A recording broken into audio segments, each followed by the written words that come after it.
নমস্কার বন্ধুরা, এবার শান্তিনিকেতনে এসে আমরা ছিলাম এই গেস্ট হাউসে। আমার পিছনে এই গেস্ট হাউসটা দেখতে পাচ্ছেন, এখানে আমরা ছিলাম। গেস্ট হাউসে আমরা 2 রাত কাটিয়েছি। এটা কেমন কি ভালো মন্দ সব মিলিয়ে আপনাদেরকে ডিটেলস বলবো। কিছু ভালো আছে, কিছু মন্দ আছে। আপনারা তাহলে সহজে সিদ্ধান্ত নিতে পারবেন যে এখানে থাকা উচিত হবে কি উচিত হবে না, কেমন কি প্রাইস, ভিতরে কী কী আছে সব কিছুই বিস্তারিত জানাবো। আগে বলে দিই লোকেশনটা কোথায়।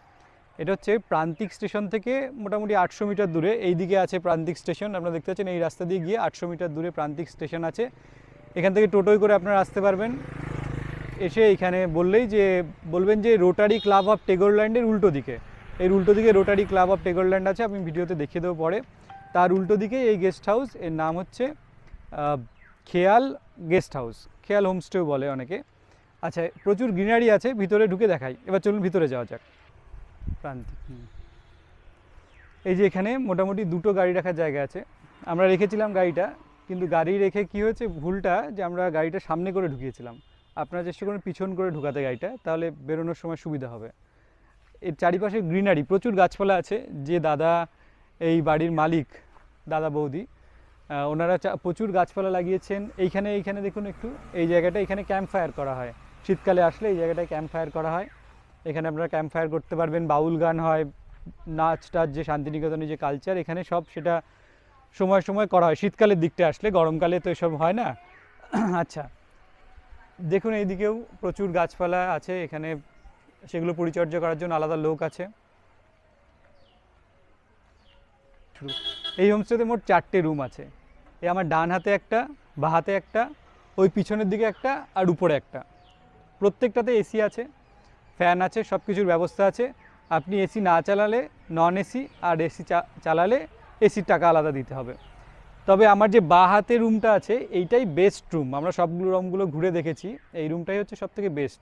আসুন দেখাই যে কেমন রুমটা।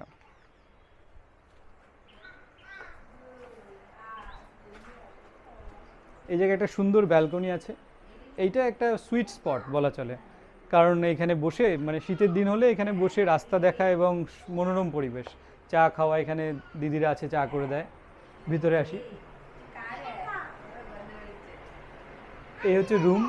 এইদিকে জানলা আছে, এদিকেও জানলা আছে, উপরে এসি, পাখা, আয়না দিয়েছে, সুইচ বোর্ড, এই যে সুইচ বোর্ড। এখানে একটা চার্জিং পয়েন্ট আছে, আর এখানে একটা চার্জিং পয়েন্ট আছে। আচ্ছা, আসুন বাথরুমটা দেখি।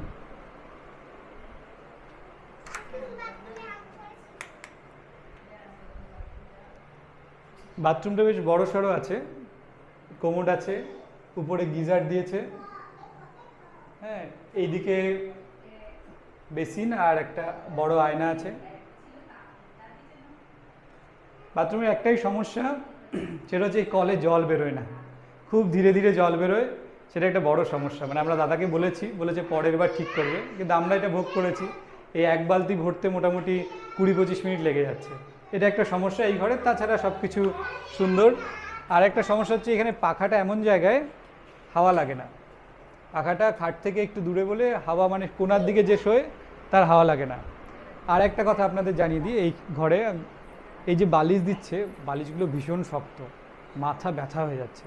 কাজেই মানে বালিশগুলো নরম দিলে পরে যদি আসে দাদা যারা আছেন এখানে, তারা সেইটুকু সচেতন হয়ে মানে ভবিষ্যতে করবে, যাতে বালিশগুলো একটু নরম দেওয়ার ব্যবস্থা করে। আসুন অন্য ঘরে যাই। এই হচ্ছে দ্বিতীয় রুম। এই রুমের বিশেষত্ব এই যে এই জায়গাটা বেশ একটা সুন্দর ব্যাপার আছে, কিন্তু রুমের ঢুকলে একটু ক্লস্ট্রোফোবিক মতো, একটু আটো। হ্যাঁ, উপরে সবই কিন্তু ফলস সিলিং, আর পাখা আছে। যে পাখা, খাট, পর্দা সবই আছে। এখানে একটা ছোট আর কি জায়গা দিয়েছে, জিনিসপত্র রাখার মতো জায়গা দিয়েছে। ওর ভিতরে ওগুলো ছিলই আগে থেকে, শীতের দিনে খুব কাজে লাগবে। কিন্তু এই অবস্থাগুলোকে ঠিক করার দরকার। এইগুলো রুম রেট হিসাবে এইগুলো বাঞ্ছনীয় না, পুরো খারাপ অবস্থা। আর এই ঘরের বাথরুমটাও ছোট, অনেক ছোট।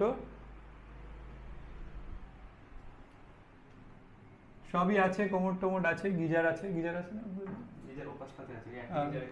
আচ্ছা, গিজার একই ঘরের, একটা গিজারেই দুটো ঘরের কাজ হয়, কিন্তু সমস্যা হচ্ছে কি ঘরটা একটু ছোট অপেক্ষাকৃত, আর এখানে একটা এক্সট্রা আলাদা বেড দিয়েছে, কেউ যদি মানে 3 জনের বেশি আসে এখানে শুতে পারবে। কিন্তু এগুলো না, এগুলো সেই কী বলে ওটাকে, ম্যাট্রেস টাইপের, শোয়া যায় না বেশি, এতে খুব কষ্ট হয়, মানে এক জায়গায় দেবে যায় তো, বেশিক্ষণ শুয়ে থাকা যায় না, গা হাত পায়ে ব্যথা হয়ে যায়, তোষক নয়। আচ্ছা আসুন আরেকটা ঘরে যাই। আচ্ছা আরেকটা কথা বলি, এই দাদারা এখান থেকে জলের ব্যবস্থা করে দিয়েছে, ভালো ফিল্টার জল। এবার আমার যে বাঁ হাতের ঘরটা বললাম, এবার ডান দিকের ঘরটায় যাব। আচ্ছা আসুন এই ঘরে যাওয়া যাক। এই হচ্ছে ঘর, লাইটটা জ্বালাই তাহলে বোঝা যাবে।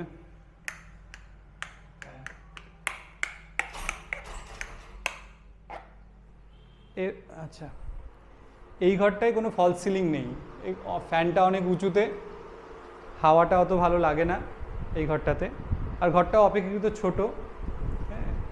এদিকে আর যা যা অন্য ঘরগুলো দিয়েছে সেই রকমই, বাথরুমটাও একটু ছোট কিন্তু পরিষ্কার পরিচ্ছন্নই আছে, গিজার আলাদা এই ঘরে আছে, এই ঘরে এসিও আছে। এখন শুনেছি এসিটা একটু খারাপ আছে, বলেছে পরে ঠিক করে দেবে, কিন্তু ঘরটা একটু ছোট, যে কারণ জানলা, একটাই জানলা ওদিকে আছে, আর নেই। আপনারা চেষ্টা করবেন যে বাদিকের ঘরটা দেখালাম সেই ঘরটাতেই বুক করার, যদি বুক করেন এই হোমস্টেটা। এর কি রুম রেন্ট আসুন বলছি। উপরের তলায় একটা রুম আছে, কিন্তু সেই রুমটাতে গেলাম না, একই রকম, কিন্তু উপরের তলায় গরম, খুবই গরম, ওই এসি ছাড়া উপরের তলায় থাকা সম্ভব নয়, ওইটাতে গেলাম না। ওইটাতে শুনেছি যে এখানকার মালিক আসলে ওই রুমেই থাকে, কাজে এই রুমটা আরেকটু পরিষ্কার পরিচ্ছন্ন আর একটু টিপটপ করে সাজানো, রুম রেট হয়তো একটু বেশি। যাই হোক, এই রুমের রেট হচ্ছে 1200 টাকা আমরা দিয়েছি, কিন্তু বললো 1200 থেকে 1500 টাকায় নন এসি রুমের চার্জ, আর যদি এসি চালান তাহলে 400 টাকা করে পার ডে বেশি দিতে হবে, মানে তখন 1600 টাকা পড়বে রুম রেন্ট। 1600 টাকা হিসাবে, মানে এসির 1600 টাকা হিসাবে কয়েকটা সমস্যা যেগুলো আছে, যেমনি রিমোট একটাই, সব ঘরেই একটা রিমোটই নিয়ে আসা করতে হচ্ছে, এটা একটা বড় সমস্যা। গিজার, দুটো ঘরের একটা গিজার কানেক্টেড, সেটা একটা সমস্যা। এইগুলো একটু ঠিক করা উচিত, মানে হোমস্টে তো, এই যে দাদা মালিক আছেন ওনার উচিত যেগুলো একটু ঠিক করা, উনি আশা করি পরের বার করবেন, আমরা ফোন করে জানিয়েছি। আপনারা যদি এখানে আসতে চান, আমি ফোন নাম্বার দিয়ে দেবো ডিসপ্লেতে, ডেসক্রিপশানেও দিয়ে দেবো, ফোন করে আসতে পারেন। দেখুন রুমের রেটটা হয়তো একটু উপর নিচ হতে পারে, কারণ সিজন থাকে, সিজন অফ থাকে, সেই অনুযায়ী আপনারা একটু ফোন করে নেবেন, এবং সেই অনুযায়ী এবং আপনারা ঠিক করে নেবেন, আর যা দেখলেন সেই মতো সিদ্ধান্ত নিতে পারবেন যে এখানে থাকবেন কি থাকবেন না, সেটা আপনাদের ব্যাপার, আমরা কোনো রেকমেন্ডও করছি না, বারণও করছি না। আপনারা সিদ্ধান্ত নিলেন, দেখে নিলেন। আমরা ছিলাম, আমাদের মোটামুটি লেগেছে, মানে যে খুব হাইফাই লেগেছে তা না। এখানে সবথেকে বড় যে সুবিধা, এখানে কেয়ারটেকার যে দাদা আর দিদি আছেন তাদেরকে দেখাই চলুন। খেয়াল হোমস্টের সবথেকে বড় যে প্লাস পয়েন্ট, সেটা হচ্ছে এই সুভাষদা, বৌদি আর আমাদের ভাগ্নি, এই 3 জন মিলে হোমস্টেটাকে খুব টিপটপ করে রেখেছেন, মানে একদম সুন্দর সাজিয়ে গুছিয়ে, গাছপালাগুলোকে পরিষ্কার করে রেখে, চারিপাশে একটা সুন্দর পরিবেশ তৈরি করে রেখেছেন। আর খাবার দাবার, বৌদির হাতের রান্না আর দাদার হাতের রান্না দুজনেরই সুন্দর রান্না করেন। আমরা মানে যখন যা চেয়েছি, যেরকম খাবার চেয়েছি, একদম অ্যাফোর্ডেবল প্রাইসে সুন্দরভাবে রান্না করে, ঘরোয়া রান্না একেবারে যেরকম চেয়েছি সেরকমই করে দিয়েছে। আর বিশেষ করে বৌদির হাতের ডাল, ওই রসুন দেওয়া ডালটা খুবই ভালো লেগেছে। আপনারা আসলে এইটা বিশেষ করে কনসিডার করবেন যে এই হোমস্টের এইটা হচ্ছে সবথেকে বড় প্লাস পয়েন্ট, আশেপাশের হোমস্টে থেকেও এখানে এসে খাবার নিয়ে যায়। কাজেই আপনারা যদি এই হোমস্টে বুক করেন, তাহলে এই প্লাস পয়েন্টটার কথা মাথায় রেখে বুক করতে পারেন, যে এখানে খাবারটা হচ্ছে হোম কুকড ফুড। আপনারা চাইলে ওই উনুনে রান্না করা খাবারও খেতে পারেন, যে কাঠে জাল দেওয়া খাবার সেটা বলে, মাটির হাঁড়িতে রান্না করা, এইসবও বায়না করতে পারেন, মানে বায়না মেটানোর লোক আছে যে দাদা, তাই তো সেরকমভাবে হয়ে যাবে, মানে সেরকম ব্যবস্থায় আছে। তাহলে এই হচ্ছে ব্যাপার। ফোন নাম্বার আমি ডেসক্রিপশানে দিয়ে দেবো, আপনারা চিন্তাভাবনা করবেন, সেই মতো আসবেন।